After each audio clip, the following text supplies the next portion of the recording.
नमस्कार दोस्तों, wealth sky के एक और नए इंटरेस्टिंग वीडियो में आप सभी लोगों का स्वागत है। मेरा नाम है सुधीर और बात करेंगे इस वीडियो में हम निफ्टी एंड बैंक निफ्टी के बारे में। दोनों के चार्ट को अंडरस्टैंड करेंगे, समझने की कोशिश करेंगे। आज एक बहुत अच्छा गैप अप देखने को मिला। इसके बाद मार्केट कल क्या कर सकता है, क्योंकि कल सेंसेक्स की एक्सपायरी है, उसको हम अंडरस्टैंड करने की कोशिश करेंगे। किस लेवल पे हो सकती है ये चीज़ हम समझने की कोशिश करेंगे। तो जल्दी से इस वीडियो को स्टार्ट करते हैं। सबसे पहले बात कर लेते हैं कि कुछ लोग मेरे को मैसेज कर रहे थे कि आजकल जो वीडियोस हैं वो रेगुलरली नहीं आ पा रहे हैं। उसका जो मेजर रीज़न है वो है कि मेरे घर पे रिनोवेशन का काम चल रहा है और रिनोवेशन वो पूरी तरीके से रिनोवेशन हो रहा है, इसलिए मेरा ज़्यादातर वक्त उसमें निकल जाता है और मैं इवन लाइव मार्केट में भी ज़्यादा चीज़ें नहीं कर पाता हूँ।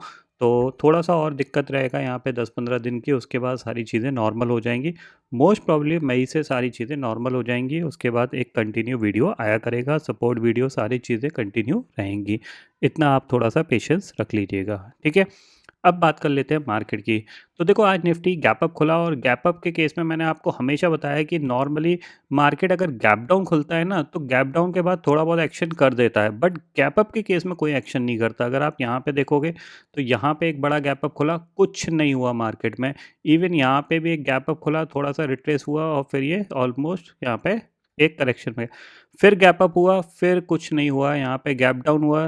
तो आपको दिख रहा है इस केस में भी गैप डाउन था यहाँ पे, उसके बाद रिकवर हुआ, फिर गिरा और फिर गिरता चला गया। इस केस में गैप डाउन था, रिकवर हो गया था। आज गैप अप था, तो गैप अप के केस में मार्केट कुछ नहीं करता तो सुबह ही 10-15 मिनट में ही अंदाज़ा लग जाता है कि मार्केट क्या करने जा रहा है। तो प्योरली साइडवेज मार्केट था आज के ट्रेडिंग सेशन में। अब कल क्या हो सकता है उसको अंडरस्टैंड करते हैं। तो देखो, कल सेंसेक्स की एक्सपायरी है, मोस्ट प्रोबेबली यहाँ पे सेंसेक्स की एक्सपायरी जो है 78,000 के आसपास ही होनी चाहिए। और स्पेशली इसलिए मैं बोल रहा हूँ क्योंकि देखो, मार्केट क्या है, एक ऑलमोस्ट 76,000 से रिकवर होके आया 77,000, उसके बाद ये एक गैप अप में हुआ। तो बहुत सारे लोग क्या है कि गैप अप में थोड़ा सा ट्रैप भी होंगे, तो कहीं ना कहीं ये राउंड फिगर 78,000 के आसपास का है, तो मुझे लगता है यहीं कहीं एक्सपायरी हो जानी चाहिए। ठीक है, ये मंथ में आपको थोड़ा मंथली एक्सपायरी पे ज़्यादा ध्यान रखना है, क्योंकि मंथली एक्सपायरी थोड़ी-सी ट्रेंडिंग हो सकती है, ये ध्यान में रखिएगा, क्योंकि ग्लोबली एक अच्छी रिकवरी हो चुकी है। तो कल का प्रोस्पेक्टस मेरा जो है वो यही है कि 78,000 के आसपास की कहीं एक्सपायरी का प्लान किया जा सकता है। ये चीज़ ध्यान में रखिएगा, ठीक है? निफ्टी के केस में देखा जाए तो निफ्टी के केस में अगर आप आवरली चार्ट पे जाते हो, तो इसके लिए जो इम्पोर्टेंट लेवल है वो आपका ये है, ठीक है? और अगर ये निकलता है आपका 24,300, तो फिर आपका ये जो गैप फिलिंग एरिया है इसको ये कंप्लीट करेगा, जो कि है 24,428। बट उससे पहले लगता है मेरे को थोड़ा सा ये करेक्शन दिखाने के बाद फिर ये ब्रेकआउट देने की कोशिश कर सकता है, और फिर कहाँ तक जाएगा, ये ऑलमोस्ट 24,850 तक जाने की कोशिश करेगा। ये पॉइंट आपको ध्यान में रखना है, स्पेशली 24,400 के ऊपर जब निकलना स्टार्ट करे तो आपको एक 400 पॉइंट का मूवमेंट यहाँ पे मिल सकता है, ठीक है? गैप अप में चला गया तो हमारे हाथ में कुछ नहीं है, क्योंकि मार्केट क्या है, ज़्यादातर चीज़ें गैप अप में ही और गैप डाउन में ही कर देता है। जब गिर रहा था तो गैप डाउन, और रिकवर हो रहा है तो गैप अप।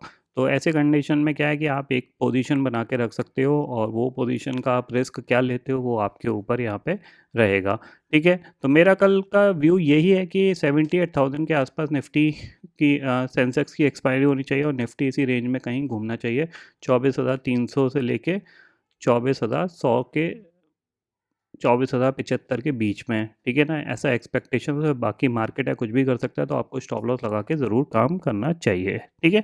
बैंक निफ्टी की बात करें तो यहाँ पे अगर आप देखोगे तो गैप अप खुला, गैप अप खुलने के बाद क्योंकि ऑलरेडी ये 57,000 के आसपास पहुँच चुका है, तो वहाँ से थोड़ी बहुत प्रॉफिट बुकिंग आनी थी, तो वो हमें यहाँ पे देखने को मिली है। ऑलमोस्ट पूरे दिन ये थोड़ा-सा प्रॉफिट बुकिंग में ही रहा था। तो थोड़ा-सा मेरे को लगता है ये भी साइडवेज़ रहेगा, 1-2 दिन यहाँ पे गुज़ारने की कोशिश करेगा, उसके बाद आपको एक ब्रेकआउट मिलेगा।